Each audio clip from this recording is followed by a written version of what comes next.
Leemos, hermanos, ahí en Marcos capítulo 1, versículo número 9 al 11, donde dice la palabra del Señor. Aconteció en aquellos días que Jesús vino de Nazaret de Galilea y fue bautizado por Juan en el Jordán.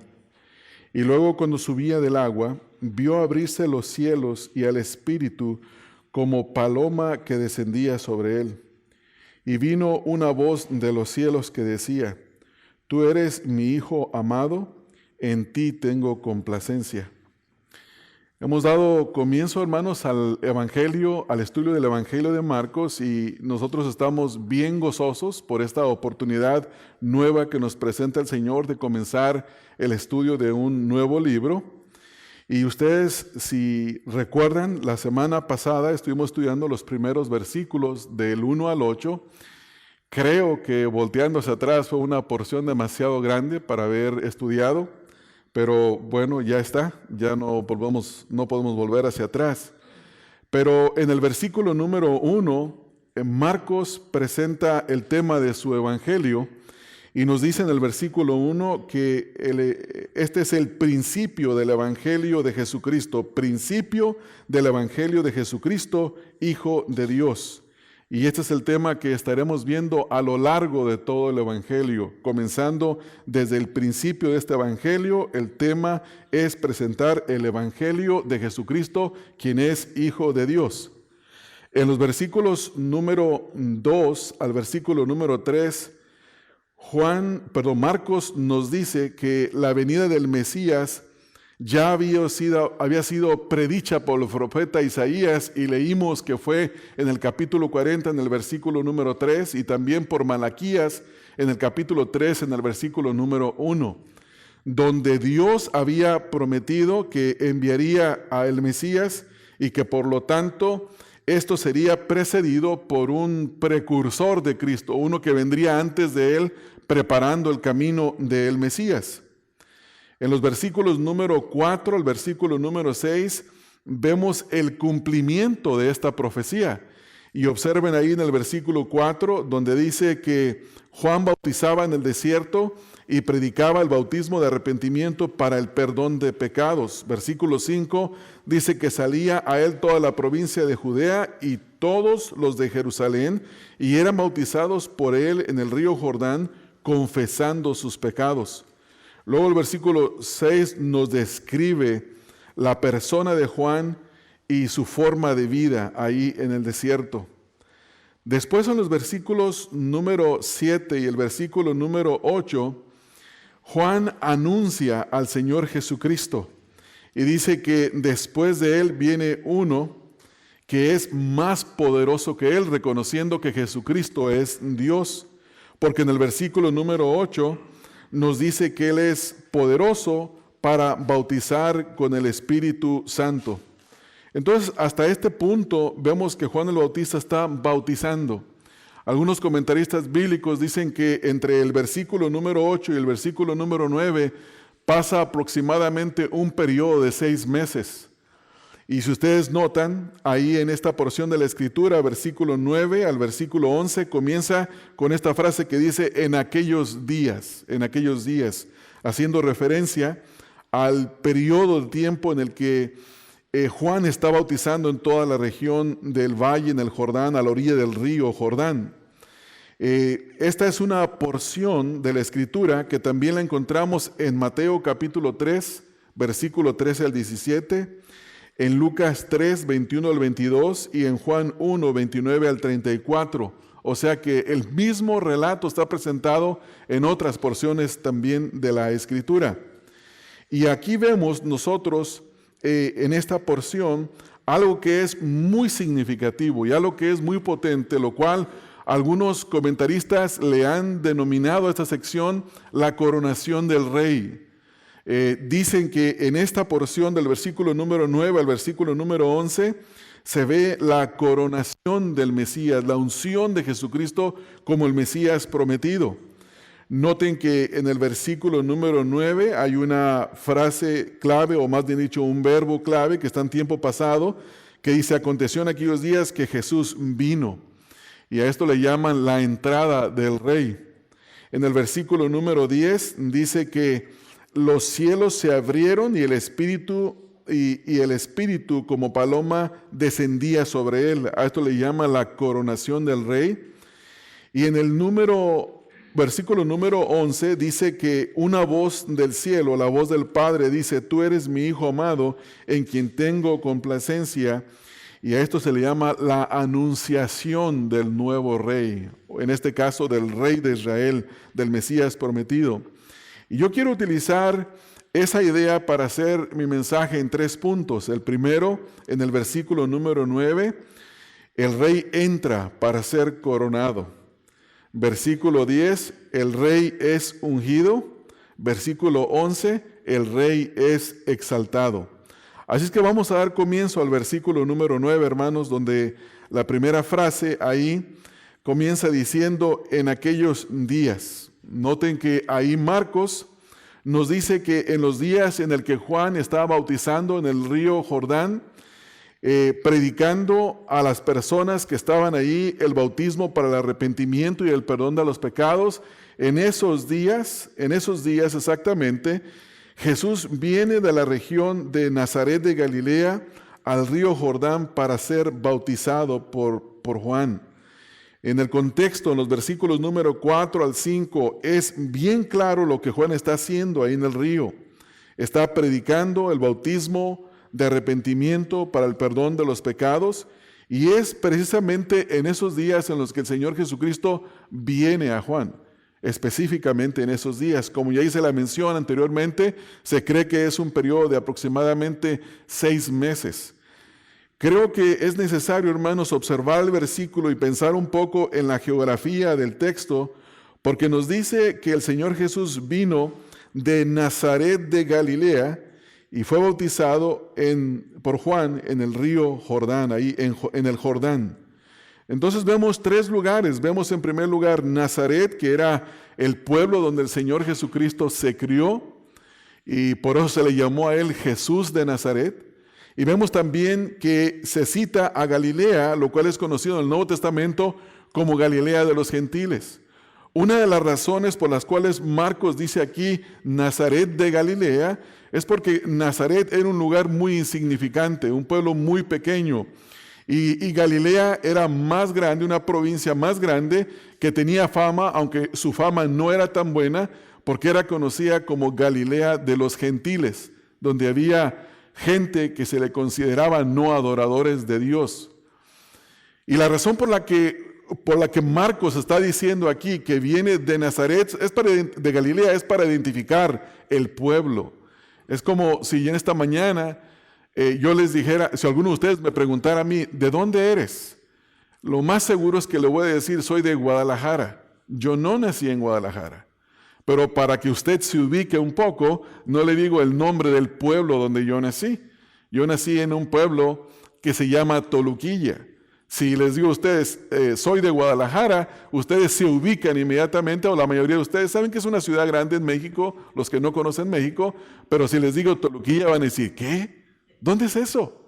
Les va a causar sorpresa. Por eso aquí el escritor Marcos dice que Jesús vino de Nazaret de Galilea y fue bautizado por Juan en el Jordán. Al observar la geografía de Israel, nos damos cuenta que el río Jordán corre exactamente pues, a la mitad de lo que es Israel y conecta los 2 mares, el mar de Galilea y también conecta el mar Muerto. Corre a todo lo largo y por esa razón Juan es que se va al río para bautizar a la gente ahí. Tiene sentido, ¿no? Si él está predicando el bautismo para el arrepentimiento y el perdón de los pecados, lo mejor es que estén en el río para bautizar ahí inmediatamente en el río, porque dicen los versículos en el contexto que mucha gente estaba viniendo para ser bautizado por él. Y de toda esta gente que venía, a algunos los exhorta y por ejemplo los fariseos les llama generación de víboras. ¿Quién los enseñó a huir de la ira venidera? Entonces vemos aquí que el Señor Jesucristo viene en camino y cuando sabe que Juan está en esta región cerca de Galilea, pegado hacia el río Jordán, él da el paso de ir y de bautizarse ahí. Ahora, este versículo presenta una dificultad bíblica por razón de lo que dice el contexto. El contexto en el versículo 4 es que la predicación de este bautismo era para el arrepentimiento y el perdón de los pecados. Para el arrepentimiento de los pecados, perdón, dice ahí. Arrepentimiento para perdón de pecados, versículo 4. Y la pregunta es, si este bautismo era para el perdón de los pecados, la pregunta es, ¿de qué se tenía que arrepentir el Señor Jesucristo? ¿Tenía pecado el Señor Jesucristo que ir y confesar, del cual arrepentirse? ¿O por qué otra razón se bautizó? Bueno, nosotros necesitamos de responder a esto, no solamente negando con la confianza de que no, él no tenía pecado. Bueno, debemos saber por qué creemos eso. O debemos saber por qué creemos que fue otra razón por la cual él se iba a bautizar. El punto es que él viene y se bautiza. Entonces vamos a empezar a hacer lo que tiene que ver con la descalificación de las posibilidades. Primero vamos a ver la razón por la que él no se bautizó por causa de pecado. Y la primera razón por la que nosotros creemos esto es porque el mismo Señor Jesucristo, Él dijo que ¿quién lo acusaba de pecado? Recuerdan allá en el capítulo número 8 de Juan capítulo 8, en el versículo número 46, Él dice, ¿quién de vosotros me redarguye de pecado? Él tiene la gran destreza y el valor de decir esto porque Él sabe que Él mismo no tiene ninguna comunión con el pecado, en ninguna forma, ni en pensamiento, ni en acciones, ni con compañías pecaminosas, en el sentido de que Él participara con el pecado de otros. Entonces vemos aquí que el Señor Jesucristo mismo dice, ¿quién me redarguye de pecado? El mismo Juan, en el relato de Juan capítulo número 1, en el versículo número 21, dice, he aquí el Cordero de Dios que quita el pecado del mundo. O sea, si Jesucristo es el Cordero de Dios que será ofrecido por nuestros pecados y quita el pecado del mundo, eso quiere decir que Él mismo no tenía pecado. Entonces Cristo afirma ser sin pecado, Juan afirma que Él es sin pecado, y la Escritura en diferentes pasajes y porciones nos enseña que Jesucristo es sin pecado. En el libro de Hebreos, en el capítulo número 4, versículo 15, nos dice que no tenemos un sumo sacerdote que no se pueda compadecer de nuestras debilidades, sino uno que fue tentado en todo, pero sin pecado. Y obviamente esta es una referencia al Evangelio de Mateo y el Evangelio de Lucas, donde en ambos capítulos, en el capítulo 4, ambos evangelios en el capítulo 4, está la narrativa de la tentación del Señor Jesucristo, donde fue tentado por el diablo. Ahora, quiero que vayan conmigo, por favor, al Evangelio de Lucas, en el capítulo número 4. Al final, donde Lucas narra que el diablo había acabado con las tentaciones y no pudo hacer caer a Jesús en la tentación, vea el lenguaje que éste utiliza. Noten que ahí en el versículo número 13, Lucas 4:13, y cuando el diablo hubo acabado toda tentación, se apartó de él por un tiempo. O sea que Satanás no lo pudo hacer caer en tentación. Y eso nos muestra que Jesús es semejante a nosotros en todo, porque en el desierto tuvo hambre. Él era como uno de nosotros en ese sentido, pero sin pecado. Esto nos lleva a la exclamación del apóstol Pablo en 2 Corintios 5:21, donde dice que al que no conoció pecado, por nosotros lo hizo pecado, para que nosotros fuéramos hechos justicia de Dios en él. Entonces observamos, hermanos, que las Escrituras nos enseñan con claridad. Hay un tono que es unánime en todas las Escrituras que hablan de la persona de Cristo como un hombre, el Dios que se hizo hombre y siendo hombre jamás pecó. Semejante a nosotros en todo, pero sin pecado. Entonces, respondiendo a la pregunta que hicimos en el versículo número 9, ¿se bautizó por pecado? Y la respuesta es no. No. Algunos comentaristas sugieren que Jesús se bautizó para darnos un buen ejemplo. Y la pregunta es que los ejemplos no redimen. Perdón, la pregunta es, ¿los ejemplos redimen? Y la respuesta es no.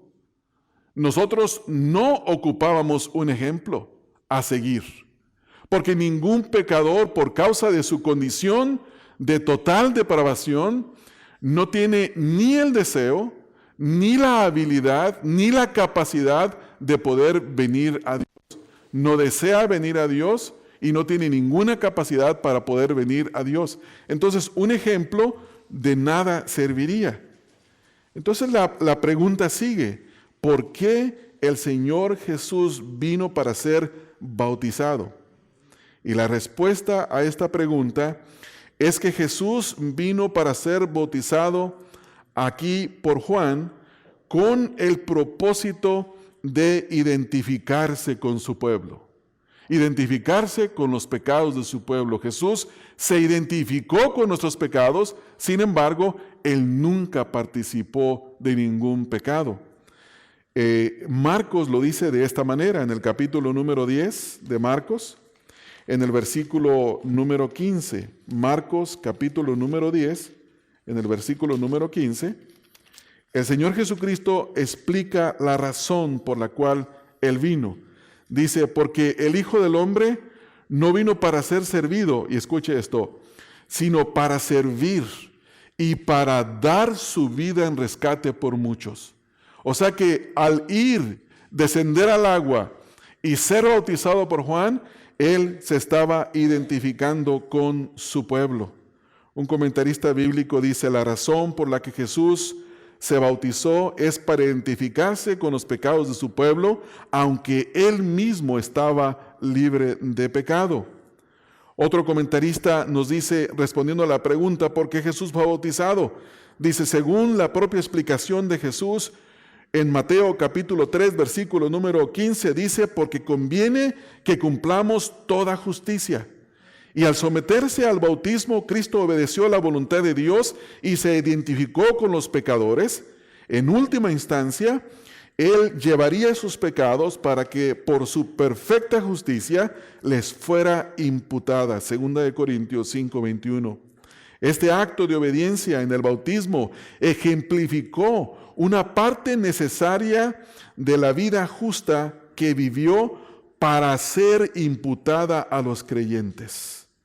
Entonces, hermanos, volviendo al Evangelio de Marcos, nosotros tenemos en este Evangelio que la razón por la que Cristo fue bautizado, aquí en el versículo número 9, fue para identificarse con nosotros, con su pueblo. Y hay una doctrina que, aparte de la doctrina de la impecabilidad de Cristo, es una doctrina muy notoria en este versículo, y es la doctrina de la imputación, donde la perfecta obediencia de Cristo y el sacrificio perfecto de Cristo, como el cumplimiento de la ley, son imputados a nosotros los creyentes. En el hecho de que Jesucristo haya vivido una vida perfecta, cumplió con las demandas de la ley de obediencia, y el hecho de haber muerto en la cruz del Calvario cumplió con la demanda punitiva del castigo, que la paga del pecado es muerte. Y por esa razón ahora Dios nos ve a nosotros como si viera a Jesucristo. Hermanos, eso es maravilloso. Eso es glorioso. Eso es algo para que nosotros nos sentemos a meditar. Eso es algo para que usted y yo lo pensemos y agradezcamos al Señor por haberse bautizado e identificado con nosotros que somos pecadores y haber muerto por cada uno de nosotros. Entonces, hermanos, aquí encontramos la respuesta en este versículo número 9 a la pregunta que hemos planteado, ¿no? ¿Por qué se bautizó? Pero el versículo nos dice que él vino de Nazaret, de Galilea, y fue bautizado por Juan en el Jordán. Aquí entonces vemos la venida del Rey. En segundo lugar, vemos que el Rey es ungido, pero aquí es ungido para dar comienzo a su ministerio terrenal. Versículo número 10 dice, y luego, esta palabra, luego, es la palabra que siempre se encuentra. Versículo número 12, luego, o inmediatamente después, lo que dijimos la semana pasada, que 41 veces Juan utiliza esta palabra para decir inmediatamente después, luego, inmediatamente después, dándonos a entender que este evangelio es un evangelio que lleva el propósito de hablar de los eventos de la vida de Cristo, del ministerio de Cristo, de una manera rápida. Él quiere poner lo mayor posible de cantidad de información, y por eso los eventos son rápidos, uno tras otro. Por eso comienza el versículo 10 diciendo, y luego, o inmediatamente después. O sea que es sumergido, pero inmediatamente después, al levantarse, enfatizando, dice, cuando subía del agua, Cristo estaba subiendo del agua. Y obviamente esto es una alusión a lo que nosotros hacemos hoy en día con el bautismo. Cuando nosotros nos somos bautizados en una de las ordenanzas del Señor Jesús, lo hacemos por inmersión, porque este es el ejemplo del Señor Jesucristo. Él fue bautizado y se levantó de las aguas, como dice aquí el versículo. Por esa razón nosotros hacemos el bautismo por inmersión y no un bautismo por aspersión. Dice el versículo número 10, inmediatamente después cuando sube del agua, dice, vio abrirse los cielos y el Espíritu como paloma que descendía delante de él, descendía sobre él.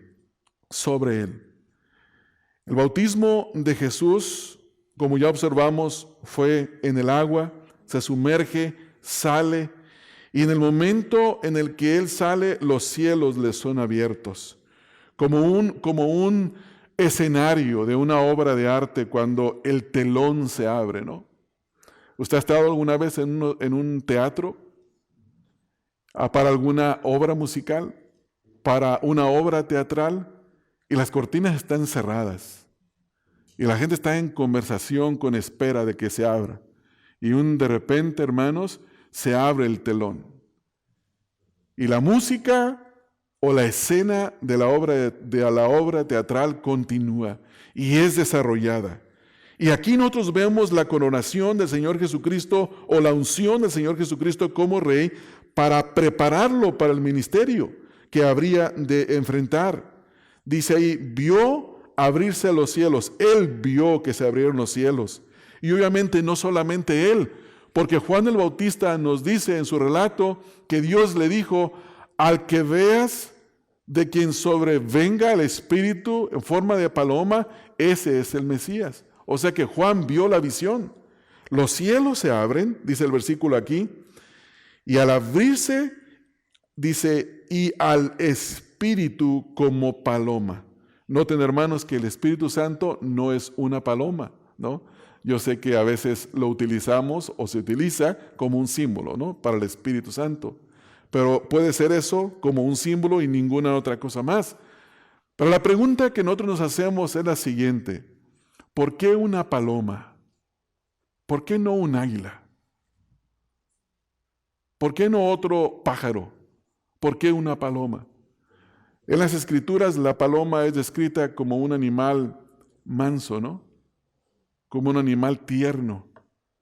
Y la razón por la que, esta es una opinión personal, no me lo tomen en cuenta, si están en desacuerdo conmigo, no hay ningún problema, es que el Espíritu de Dios está viniendo para reposar sobre él. Y aquí encontramos una doctrina que se llama la doctrina de la dependencia de Cristo en el Espíritu Santo.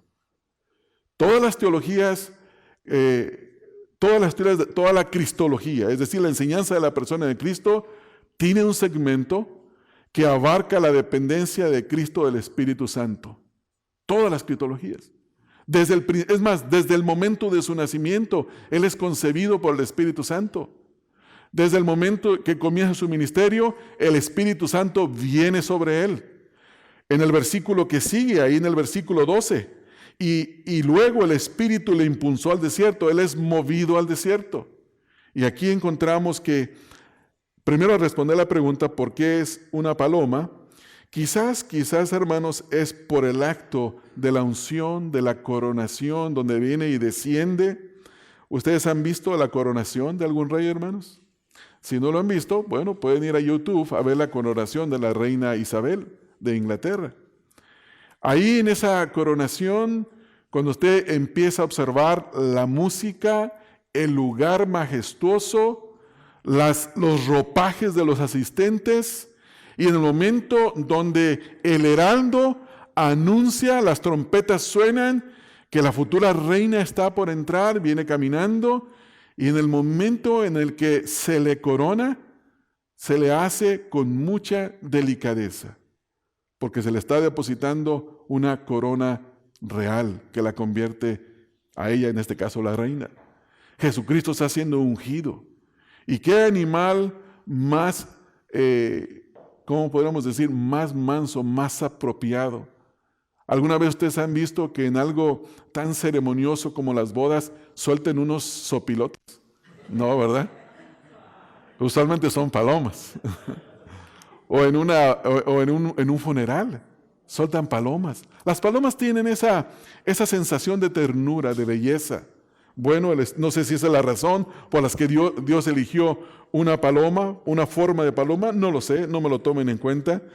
Pero lo que sí sabemos es que lo que ocurre aquí es que el Espíritu de Dios desciende sobre el Señor Jesucristo. Y esto es lo que tiene que ver con la dependencia del Señor Jesucristo. Hermanos, esta dependencia es súper importante entender. La dependencia de Cristo del Espíritu Santo. Y todo tiene su comienzo con las palabras del apóstol Pablo en Filipenses capítulo número 2, en los versículos número 7 al versículo número... Filipenses 2, 7, hermanos. Vayan conmigo ya, por favor. 2, 7 al 9. En esta porción de la Escritura vemos la humillación de Cristo. Y en el versículo número 7 dice, sino que se despojó a sí mismo, tomando forma de siervo, hecho semejante a los hombres, y estando en la condición de hombre, se humilló a sí mismo, haciéndose obediente hasta la muerte y muerte de cruz. En la encarnación del Señor Jesucristo, nosotros aprendemos que el Señor Jesucristo, cuando estuvo en esa tierra, poseyó dos naturalezas. Una, la divina, y la otra, la humana. Las dos siendo 100% Dios y 100% hombre. En su encarnación no dejó de ser Dios, sino que puso a un lado su prerrogativa como Dios para ser el siervo sufriente, el siervo obediente de Jehová. Y para eso necesitaba el poder del Espíritu Santo. Sin el poder del Espíritu Santo, el Señor Jesucristo no podría haber hecho su ministerio. No habría el poder. Aquí noten que el Espíritu, volviendo a nuestro contexto, al Evangelio de Marcos, el Espíritu lo impulsa, lo lleva al desierto. Y la pregunta es, ¿por qué lo lleva al desierto? Dice el versículo, para ser tentado por el diablo. Eso lo leemos en los relatos de los evangelios de Mateo 4 y Lucas 4. El Espíritu lo impulsa al desierto. En el versículo 13 nos dice, estuvo allí en el desierto 40 días y era tentado por Satanás y estaba con las fieras y los ángeles le servían. Ahora, ¿por qué Jesucristo fue victorioso en la tentación? Porque el Espíritu Santo lo fortaleció, le dio poder para resistir la tentación. Y esto es algo tremendo, que todo el ministerio de Cristo está bajo la dependencia del poder del Espíritu Santo. Es tanta la dependencia de Cristo que Él no hizo nada, absolutamente nada, aparte del poder del Espíritu Santo sobre su vida. Por esa razón, cuando los fariseos lo acusan de que por el espíritu de Belcebú echa fuera a los demonios, Cristo dice que esa es la blasfemia contra el Espíritu Santo. Porque todo lo que Cristo hizo fue hecho bajo el poder del Espíritu de Dios, nunca bajo el espíritu de Belcebú. Esto es algo serio y nos enseña, hermanos, lo que tiene que ver con la doctrina de la dependencia de Cristo, la cual lo vamos a ver la próxima semana, porque quiero dejarla para el versículo número 12. Pero quiero que ustedes vean, hermanos, el efecto de que el Espíritu de Dios viene a reposar sobre Cristo. En el Evangelio de Lucas, en el capítulo número 4, Evangelio de Lucas, en el capítulo número 4, encontramos que Cristo es llevado por el Espíritu al desierto. Vean ahí en el capítulo número 4, versículo 1. Jesús, lleno del Espíritu Santo, volvió del Jordán y fue llevado por el Espíritu al desierto. Ahora, en el versículo número 13, y cuando el diablo hubo acabado toda tentación, se apartó de él por un tiempo. Versículo 14. Escuche esto, hermanos. Y Jesús volvió en el poder del Espíritu Santo, del Espíritu a Galilea, y se difundió su fama por todas las tierras de alrededor. Enseñaba en las sinagogas de ellos y era glorificado por todos. O sea que enseñaba en el poder del Espíritu Santo. Versículo 16. Y vino a Nazaret, donde se había criado, en el día de reposo, entró en la sinagoga, conforme a su costumbre, y se levantó a leer. Ahora escuche la casualidad, ¿no? No hay casualidades, hermanos, para Dios. Versículo 17. Y se le dio el libro del profeta Isaías. Y habiendo abierto el libro, halló el lugar donde estaba escrito: el Espíritu del Señor está sobre mí, por cuanto me ha ungido para dar buenas nuevas a los pobres. Me ha enviado a sanar a los quebrantados de corazón, a pregonar libertad a los cautivos y vista a los ciegos, a poner en libertad a los oprimidos, a predicar el año agradable del Señor. O sea, que el Espíritu de Dios vino sobre él con este propósito, de cumplir con su ministerio terrenal. Sin el Espíritu de Dios, él no hubiera podido cumplir con su ministerio terrenal. Ahora, hay otra parte en la teología que es sumamente importante entenderla. El Espíritu de Dios nunca fortaleció la deidad de Cristo, porque Él es todopoderoso siendo Dios y no ocupa que se le agregue un poco de poder, ¿no? Como estas películas de hoy en día donde juntan a los superhéroes, ¿no? Y se juntan, ya hay películas donde Batman y Superman están en la misma película, ¿no? Porque los dos pelean contra un solo enemigo. No tiene poder uno solo de ellos para vencer a su enemigo, tienen que traer otros que tienen otro poder para vencerlo. No, Cristo no necesita en su deidad poder. Él es Dios todopoderoso. Pero esa prerrogativa se pone temporalmente a un lado y ahora el Espíritu viene y fortalece su humanidad. O sea que, hermanos, como dicen los muchachos, no chirió. Hermanos, Él cumplió la ley de Dios. Alguien puede decir, es que pues qué chiste, Él es Dios. No, hermanos. Él en su humanidad, fortalecido por el poder del Espíritu Santo, vivió una vida perfecta por nosotros. Y siendo perfecto, murió por nuestros pecados.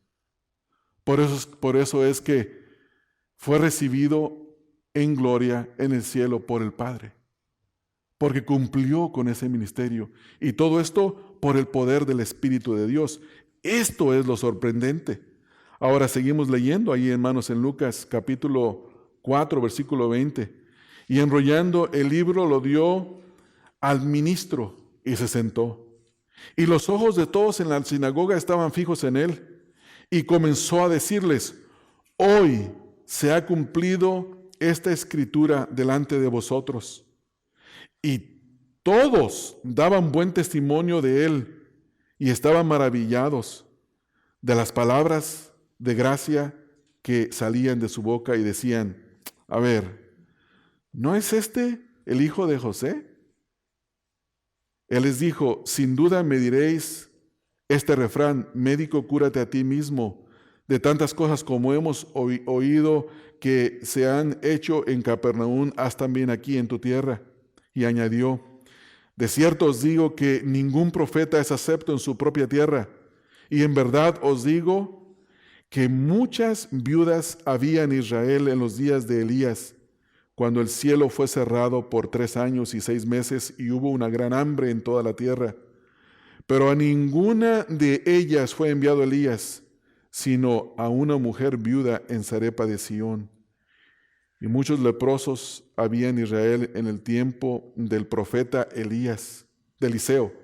Pero ninguno de ellos fue limpiado, sino Naamán el sirio. Y escuche esto, hermanos. Al oír estas cosas, todos en la sinagoga se llenaron de ira. Y levantándose, le echaron fuera de la ciudad y le llevaron hasta la cumbre del monte sobre el cual está edificada la ciudad de ellos para despeñarle, o sea, lo querían matar. Pero aquí el Espíritu Santo en alguna forma dice, mas él pasó por en medio de ellos y se fue. El Espíritu de Dios le preservó la vida para que el ministerio continuara. Entonces, hermanos, volviendo a nuestro pasaje en Marcos, capítulo 1, versículo número 10, observamos aquí la unción de Jesucristo como Rey, el empoderamiento del Espíritu de Dios para que Él hiciera su ministerio público. Y en el versículo número 11 vemos nosotros la confirmación de Jesús como el Mesías, ¿no? La exaltación del Padre. Jesús aquí es confirmado por el Padre porque dice el versículo 11, y vino una voz de los cielos que decía, tú eres mi Hijo amado, en ti tengo complacencia. Aquí Marcos nos dice que Dios está afirmando a Jesús. Y en esta afirmación nos habla de la deidad del Hijo de Dios. Hermanos, y sobre esta afirmación, esta verdad de que Jesucristo es el Hijo de Dios, depende la vida o la muerte de todo ser humano. En Juan capítulo 20, 30 y 31, dice que Jesús hizo muchas señales, ¿no?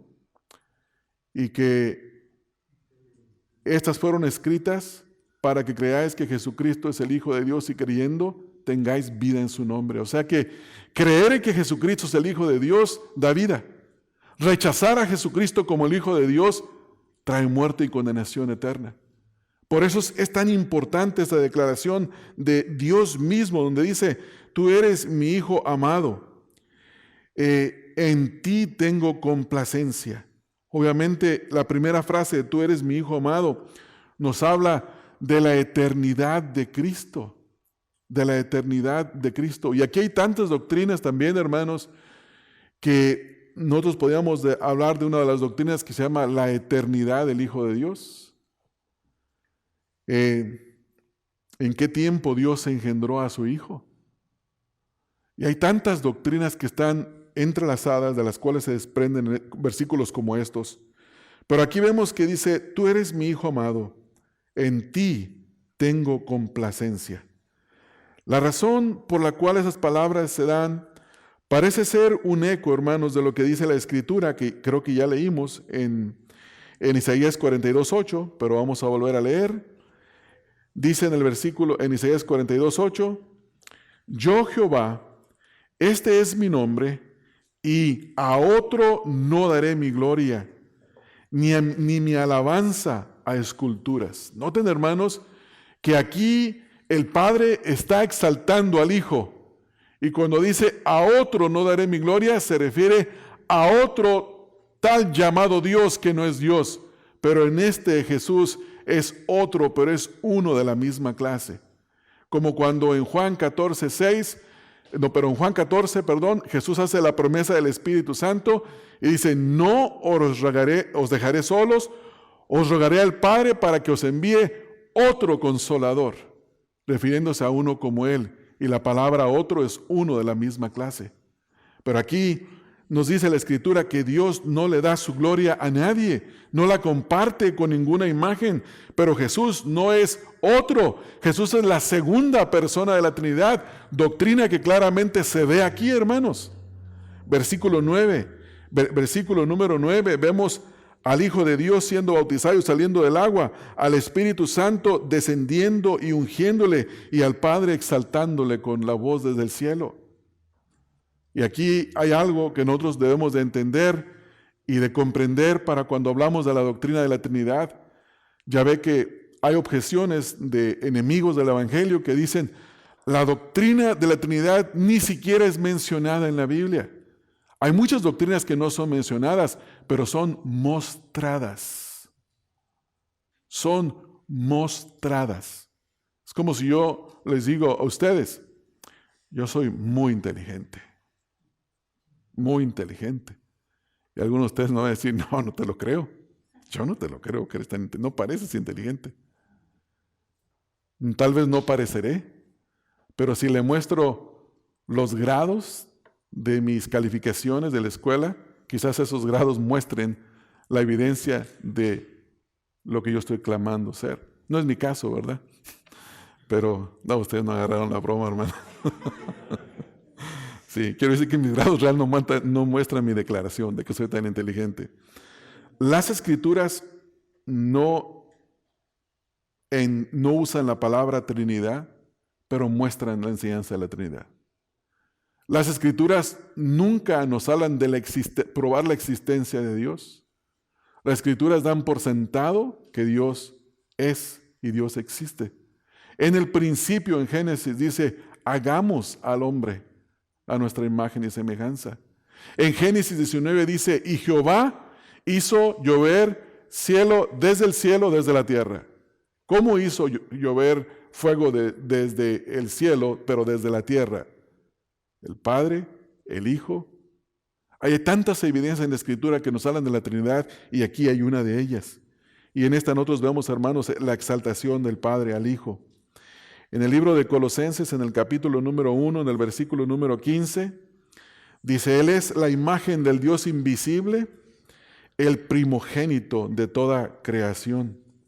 En Hebreos capítulo número 1, en el versículo número 6, y otra vez cuando introduce a su primogénito en el mundo, dice, adórenle todos los ángeles de Dios. O sea que está dándole la prerrogativa de la alabanza a su persona por cuanto Él mismo es Dios.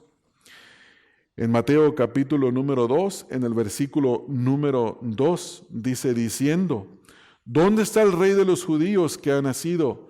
Porque su estrella hemos visto en el oriente y venimos a adorarle. Se le reconoce como el rey prometido. En Mateo capítulo 14, en el versículo número 33, dice, entonces los que estaban en la barca vinieron y le adoraron, diciendo, verdaderamente eres Hijo de Dios. O sea que aquí, en esta declaración de Marcos 1:11, Dios el Padre da testimonio de su Hijo y nos habla de su deidad y nos habla de su vida perfecta, porque vive de tal manera, ha vivido de tal manera que agrada al Padre. Hermanos, esto es algo, déjenme pensar cuando uno no sabe cómo explicar algo y dices que esto está tremendo, le hace un más así, ¿verdad? Revienta la mente, hermanos. Es difícil de comprender porque nosotros no somos perfectos, porque somos pecadores, porque nunca ha habido un momento en nuestra vida que Dios pueda exclamar eso de nosotros. Nosotros somos hombres y mujeres en los cuales Dios tiene complacencia continua, aparte de Cristo. No, ninguno de nosotros. No podemos, no tenemos ninguna oportunidad. Pero en Cristo, hermanos, hemos sido hechos aceptos en el amado. Y nos ve de esa manera, siendo hombres, mujeres, imperfectos, nos ve como si viera a su Hijo. Por eso la Escritura nos exhorta que nos acerquemos confiadamente al trono de la gracia. Tenemos entrada. Por eso Pablo dice en Romanos 8 que podemos llamar a Dios Abba, Padre, Padre amado. Tenemos confianza por los méritos de Cristo. Esta complacencia del Padre en el Hijo nos ha sido imputada a cada uno de nosotros. Hermanos, yo quiero cerrar ese estudio con dos exhortaciones. La primera exhortación es adorar al Hijo porque merece toda la alabanza. Adoremos a Cristo. Magnifiquemos a Cristo porque Él es nuestro Salvador. No lo cambiemos por ninguna otra cosa en nuestra vida. No traicionemos a Cristo con nuestra manera de vivir. Exaltémoslo en todo. Él es digno de ser exaltado, de ser adorado, de ser obedecido. Si Cristo es nuestro Señor, sometámonos a su señorío. Él es digno de que nos sometamos a Él. Ahora, hermanos, pensando en esta obra del Espíritu en la vida de Cristo? Esto no solamente en la vida de Cristo, también es en la vida de todo creyente. En Romanos capítulo número 8, un pasaje que nos habla de la obra del Espíritu, de la vida del Espíritu en el creyente. Hay versículos que exhortan algunas cosas que creo que necesitamos de leer, y esta es la exhortación para todo aquel que ya es creyente en este momento. Dice el versículo número 10, pero si Cristo está en vosotros, el cuerpo en verdad está muerto a causa del pecado, mas el Espíritu vive a causa de la justicia. O sea, si Cristo está en nosotros. Y si el Espíritu de aquel que levantó de los muertos a Jesús mora en vosotros, el que levantó de los muertos a Cristo Jesús vivificará también vuestros cuerpos mortales por su Espíritu que mora en vosotros. Y escucha esta exhortación, hermanos.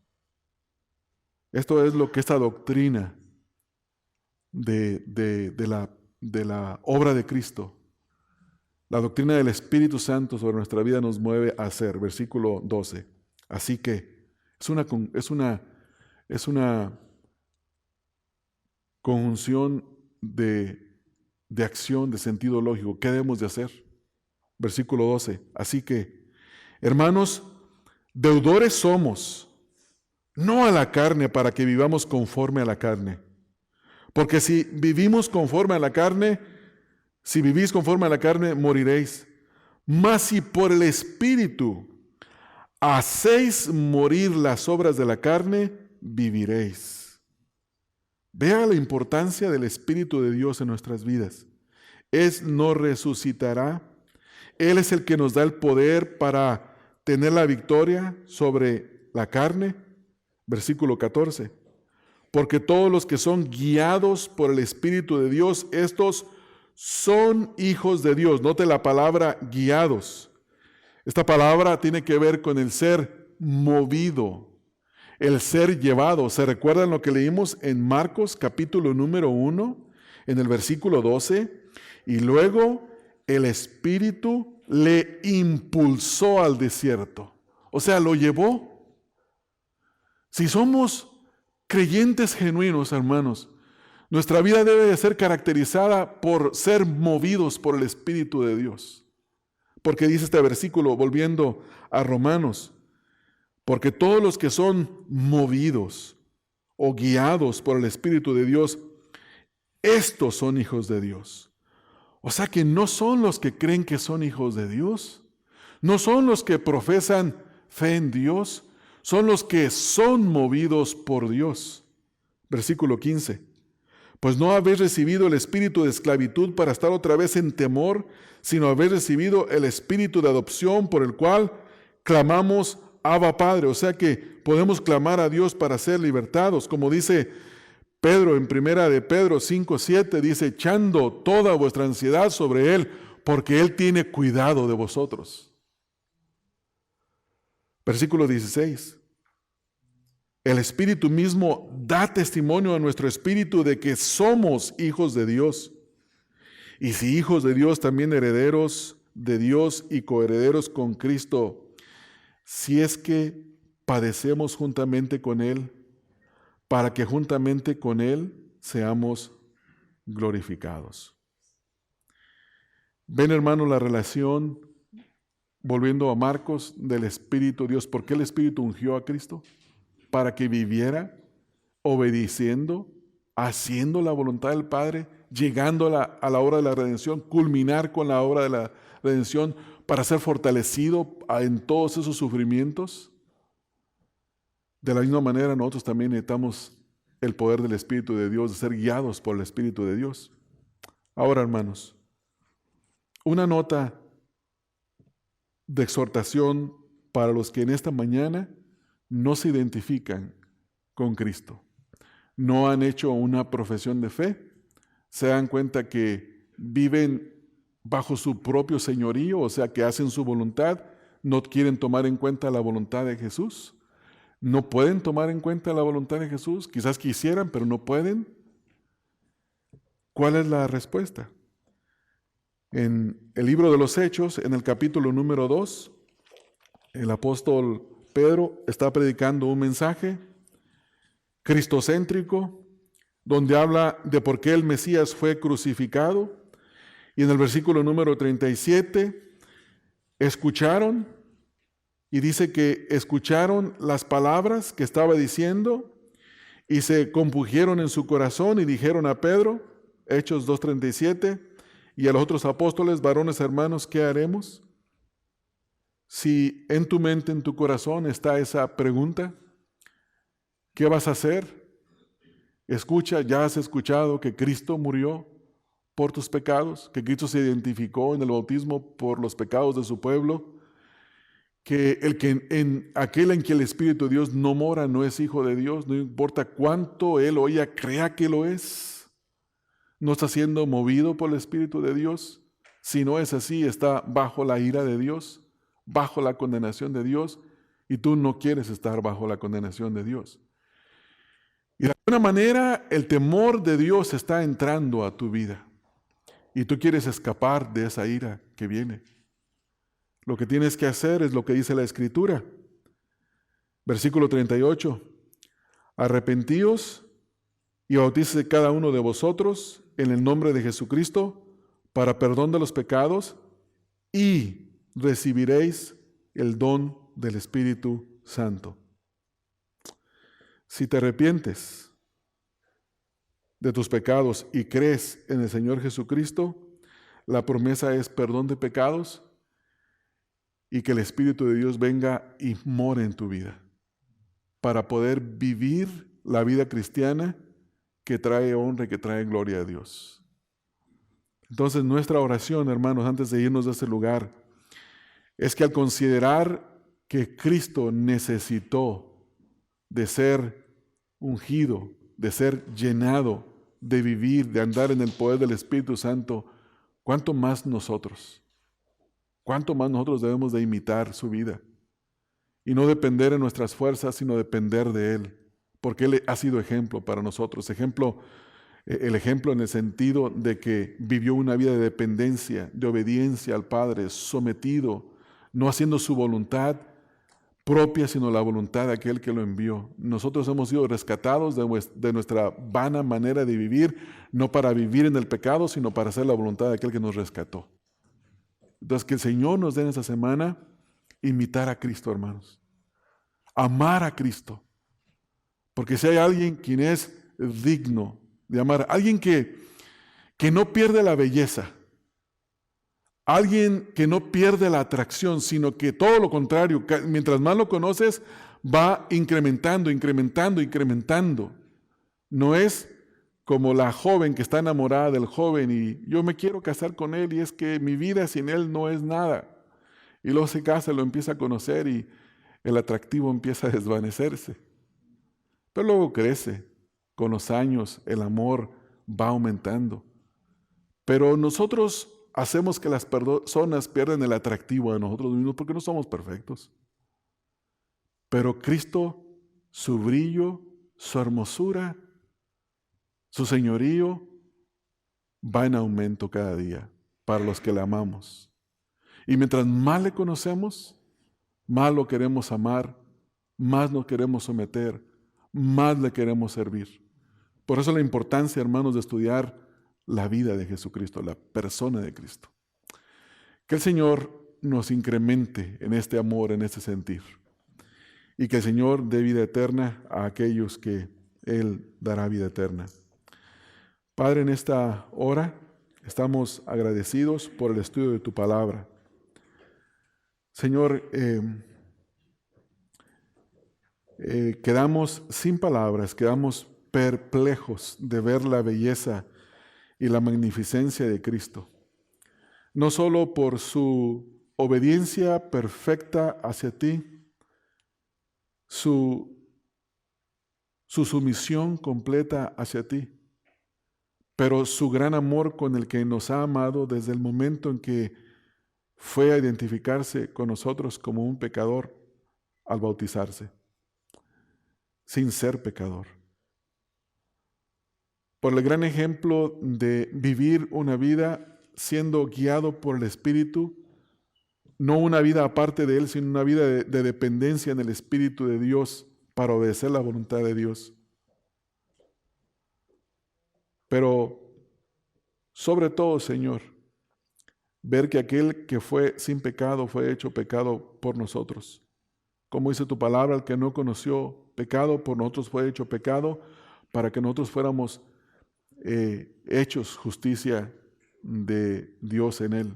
O sea que la forma en la que nosotros nos hemos reconciliado contigo es por Cristo. Ayúdanos, Señor, a crecer en nuestra adoración a Cristo, nuestra alabanza a Cristo, nuestra sumisión a Cristo, y a no parar nunca de proclamar su gloria. Estas cosas las rogamos en el nombre de Cristo Jesús. Amén. Amén. Dios les bendiga, hermanos.